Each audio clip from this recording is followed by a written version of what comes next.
ya tarde. Por fin de año hay tantos compromisos que realmente acá tengo que cumplir con un amigo que también que le hacen un homenaje porque ya se retira un profesor de la universidad después de 40 años de estar en ella y puedo acompañarlo. Miren, hace algún tiempo escribí y recién estoy publicando un artículo sobre la renuncia al cargo de árbitro. ¿No? Puede resultar un poco exótico hablar de la renuncia al cargo de árbitro, porque en realidad cuando se habla del arbitraje o del cargo de árbitro, generalmente la renuncia es algo poco frecuente. En algunas ocasiones puede presentarse más que en otras, y me voy a explicar. Por lo general los árbitros no desean dejar el cargo de árbitro. Por lo general el árbitro desea quedarse en el proceso, por las razones que fuere, no desea apartarse del mismo. No voy a entrar a las razones, pero pueden ser evidentes. ¿Cuándo se presenta el tema de la renuncia? Básicamente el tema de la renuncia se plantea cuando hay una recusación, ¿no es cierto? O sea, el árbitro es recusado y acá hay varios caminos.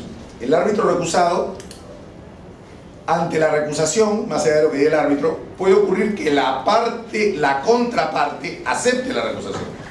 Con lo cual poco importará lo que diga el árbitro, porque el árbitro, si la contraparte de aquella que lo recusa acepta la recusación, el árbitro simple y llanamente está fuera del proceso. Aunque diga lo que diga, no interesa.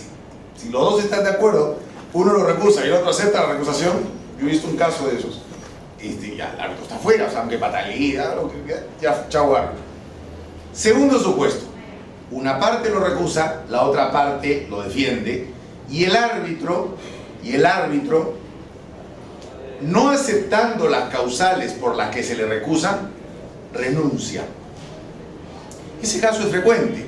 ¿Por qué? Porque, claro, cuando una parte recusa a un árbitro, de una manera u otra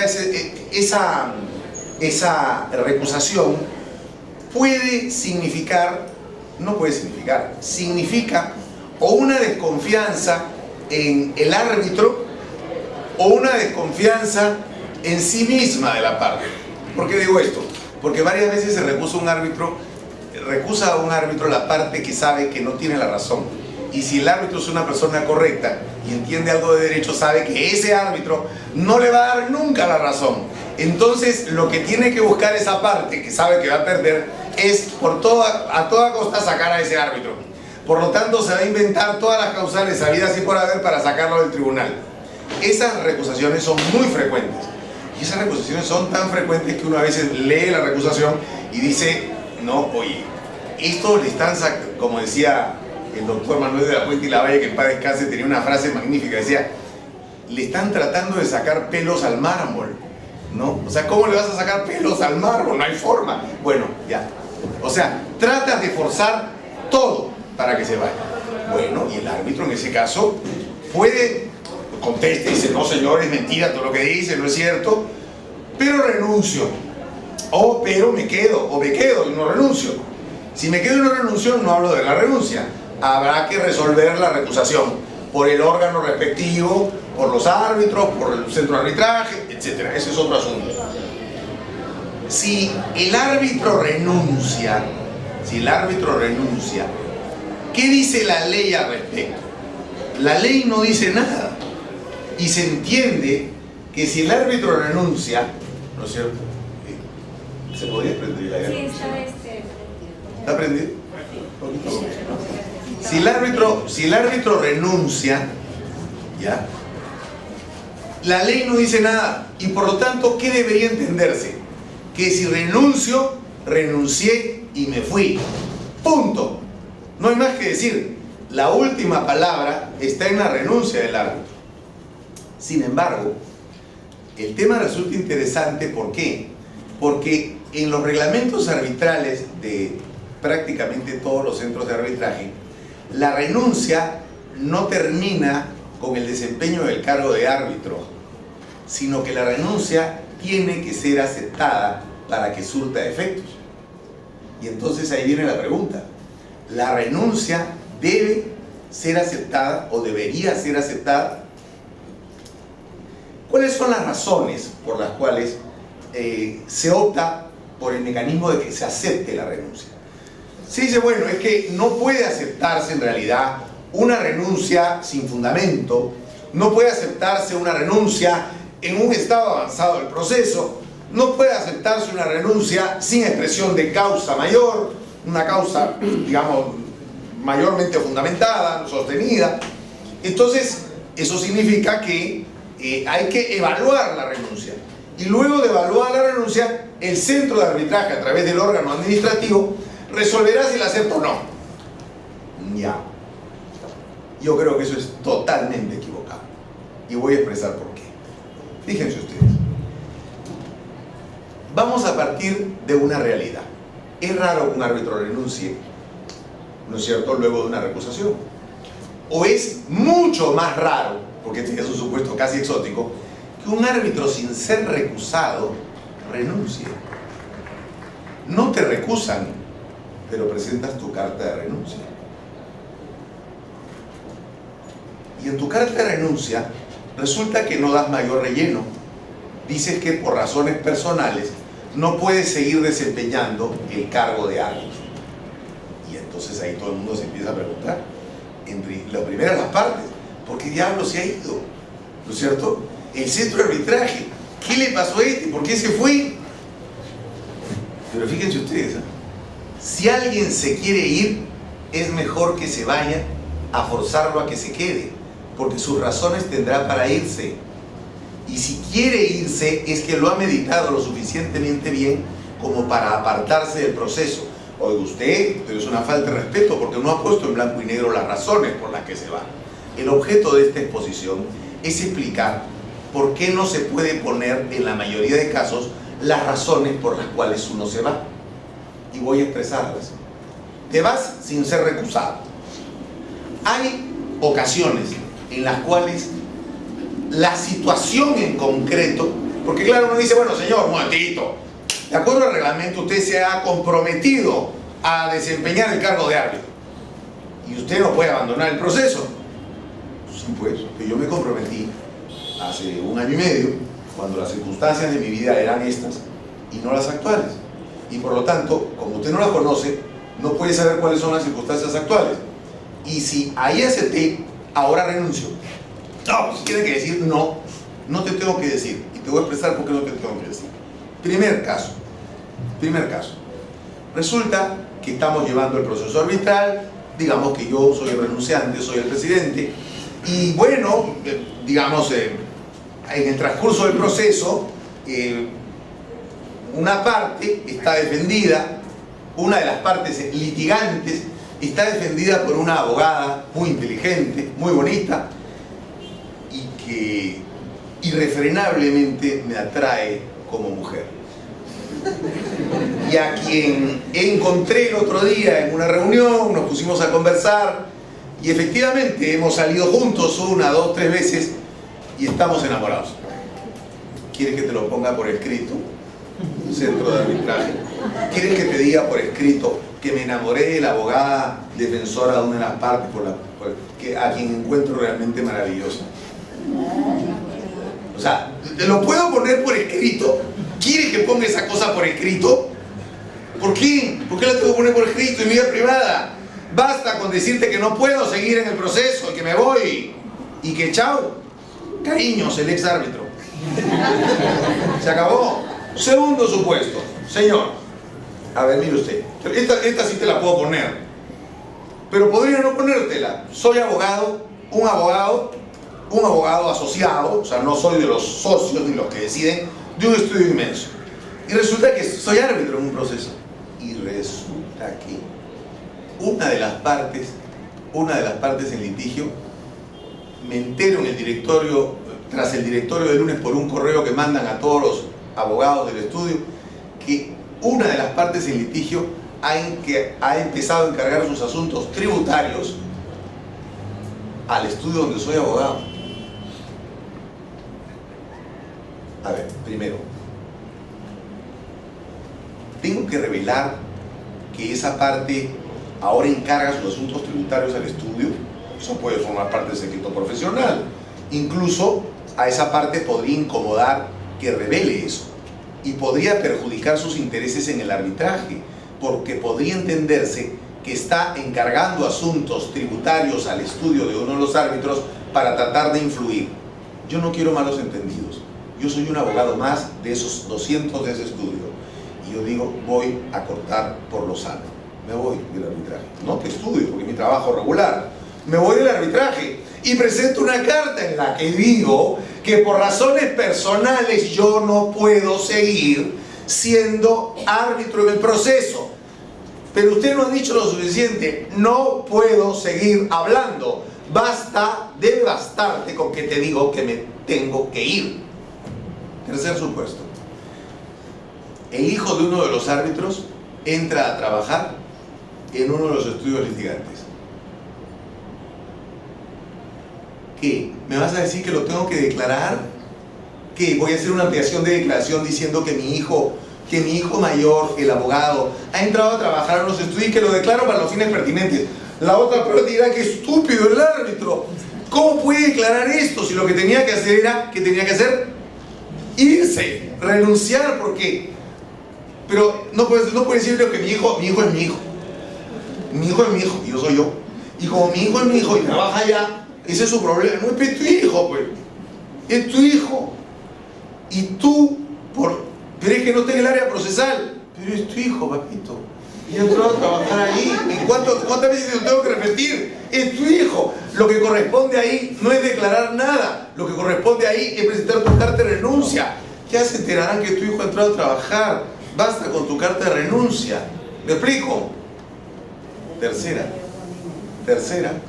En el transcurso del proceso, los estudios tienen, las partes en litigio tienen abogados de estudio, representantes legales, y resulta que uno de los representantes legales es consocio conmigo, ante el arbitraje, lo declaro en un club, y resulta que con el paso de los meses hemos coincidido jugando frontón, ¿no es cierto? Que no habíamos coincidido antes, hemos coincidido y nos hemos hecho patas.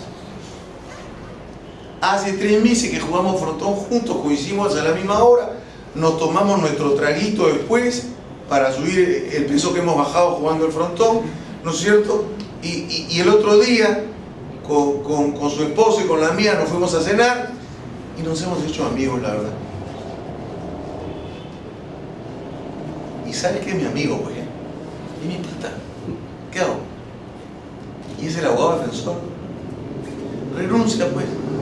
Renuncia, porque ya eres tan amigo de él. Antes era un socio más de los 1000 del club. Hoy no es un socio más de los 1000 del club. Hoy es tu pata. ¿Y eso pasó cuando aceptaste el arbitraje? No. Eso pasó ahorita. Eso pasó ahorita. ¿Correcto? Y como pasó ahorita, ha venido pasando. Entonces, tú tienes que evaluar. ¿Te sientes con el grado de independencia, el mismo grado de independencia que tenías cuando hace 1 año y medio aceptaste ser árbitro? No, ya no lo tienes. ¿Que hubieras evitado jugar frontón? Sí, pues, pero a la hora que iba no había nadie. Llegaba el club a las 9 de la noche y el único que había ahí, que de repente te esperaba para... Ya, pues, es otra historia. Pero me volví amigo de él, pues. ¿No es cierto? Y ahora renuncio y ya no va a las 9, maldito. O sea, un perro. Bueno, ya, fuera eso. ¿Ya? Bueno, renuncio, pues, por ejemplo. Otro caso.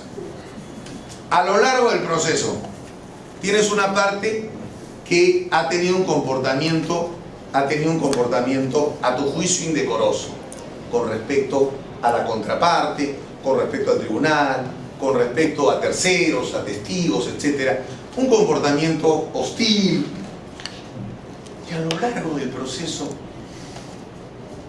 tú has ido sintiendo que cada vez que ibas a una audiencia, decías, caramba, los voy a ver a estos. ¿Correcto? Lo que no te pasaba al principio. Al principio eran unos ilustres desconocidos. Pero pasaba el tiempo y llegabas a la audiencia y decías, no llegabas a la audiencia, entonces tú veías tu agenda y decías, Chaguinatade, lo voy a ver a esto, qué desagradable. O sea, en otras palabras, tu ánimo con respecto a las partes, tu temperamento con respecto a las partes, es un temperamento de equidad. ¿Los ves a los dos iguales? ¿O los ves a uno bien y a otro pésimo? Si te pasa eso, ándate, porque has perdido la objetividad. Has perdido la distancia que tenías que tener con respecto a las dos partes. Y en ese caso te tienes que ir. Ahora, perdón, pregunto nomás, ¿puedo decir esto en una carta? Sin que la otra parte me denuncie penalmente o algo parecido. ¿No? ¿Puedo poner esto en una carta? No lo puedo poner, ¿no es cierto? Entonces solamente tengo que decir que por razones personales me aparto del proceso.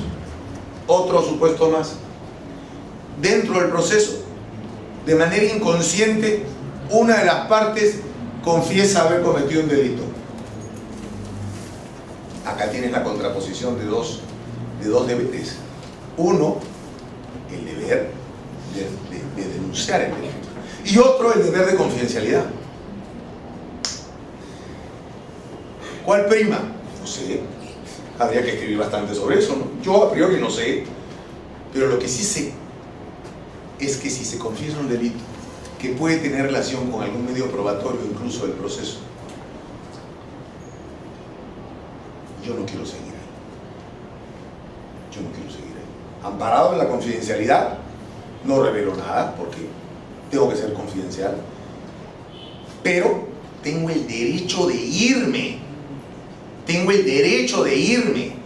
Yo soy árbitro, no soy un abogado penalista experto para dilucidar si en realidad hay o no hay delito. Creo que lo hay, pero no soy ni abogado penalista ni juez en lo penal. Entonces me voy, creo que lo sano es irme. ¿Qué puedo poner en la carta? ¿Que acabo de escuchar que hay un delito? ¿Puedo poner eso? No, señor. Simple y llanamente pondré que por razones personales me veo en la obligación de apartarme del proceso, con la renuncia de los honorarios que no he cobrado todavía, si pagan fraccionadamente, o con la obligación de devolver la parte que corresponda si cobré todo por adelantado. ¿Correcto? O sea que no es, uy, se va, qué rico que se va. No, se va devolviendo o no cobrando. ¿Correcto? Vamos a partir por ahí. Ya, si un ser humano, un profesional, decide irse devolviendo honorarios en parte correspondiente o no cobrando lo que le faltaba cobrar y presentando una carta escueta en esos términos, el centro de arbitraje es Dios para decir no me parece suficiente, quédate. ¿Qué quieres que te ponga en la carta? Lo único que me quedaría para ponerte una nueva carta es que he perdido la imparcialidad, con lo cual no me puede dejar en el tribunal, porque si he perdido la imparcialidad habrá por lo menos una parte que le diga al órgano administrativo: oye, ha dicho que ha perdido la imparcialidad, ¿cómo lo vas a dejar? Si es requisito fundamental de un árbitro permanecer imparcial y él ya no lo es, déjalo ir. Pero perdón, ¿tenemos que demorarnos semanas o meses para dejar ir a un ser humano? Habrá alguien por ahí decir: no, pues, es que no has caído en el tema. Puede que haya una parte que esté coludida con un árbitro para que el árbitro renuncie y el proceso se demore. Ya, bacán, admito el supuesto. Ya, ¿y cuántas veces lo puede hacer? Si no está regulado en todos los reglamentos, por lo menos en algunos sí. Si una parte nombra 2 veces a un árbitro y el árbitro renuncia, el centro de arbitraje nombra el tercero. El centro de arbitraje nombra la tercera vez. O sea, no es un juego que pueda jugar eternamente. A lo más la maroma te va a durar 2 meses o 3. Pero la gracia no te va a permitir alargar el procedimiento, el proceso arbitral más de 3 meses. Ya, pero déjalo ir. Entonces, yo por eso he querido compartir con ustedes estas ideas. ¿Fruto de qué? De la experiencia vivida por mí mismo y por otros colegas que se han visto en la penosa obligación de renunciar. Porque a nadie le gusta renunciar. Pero todas estas son circunstancias que se presentan en la vida, ¿no? De cosas que no se pueden decir, y hasta cosas que sería inconfesable decir, pues, ¿no? Peor todavía. O sea, pero que pueden presentarse y que hacen que uno se tenga que apartar. Así que mi conclusión: la renuncia, y ese es un tema para trabajar por los centros de arbitraje y para debatirlo, la renuncia debe ser aceptada, no debe tener que ser aceptada. La renuncia implica el apartamiento inmediato del árbitro. Toda cortapisa adicional es una cortapisa, todo requisito adicional es un requisito no establecido por la ley, de manera tal que los centros de arbitraje deberían analizar con detalle esto a efectos de permitir que los pocos árbitros que se van sin ser recusados y aquellos que se van siendo recusados se aparten del tribunal. Esto totalmente independiente de las sanciones administrativas que el centro de arbitraje pueda poner. Es decir, si un árbitro es recusado, el centro de arbitraje podría decir, bueno, ya, se va, pero yo finalmente voy a resolver si la recusación era fundada o no. Eso es otra cosa. ¿Para qué? Para ver un tema de orden administrativo, si sigue en la lista, si lo suspendo. Esa es harina de otro costal. Pero lo que no debe estar en juego es que el árbitro se pueda quedar en el tribunal, porque a nadie se le podría obligar a desempeñar un trabajo que además es intuitu persona, una labor intuitu persona, a la fuerza. Sanciónalo si quieres administrativamente, si es que hubiere motivo. En los casos que he señalado no hay motivo. Sancionar por una recusación fundada por una grave omisión, al deber de revelación, lo que quiera. Eso es otra cosa, pero no lo hagas permanecer en el tribunal arbitral. Bueno, esas son las ideas, queridos amigos, que quería señalar. Ojalá el tema sea materia de mayor discusión. Vamos a discutirlo en Huancayo, este tema el día jueves, el día viernes vamos a discutir en Huancayo y vamos a ver qué sale de ahí. Bueno, muchísimas gracias. Muchas gracias a todos.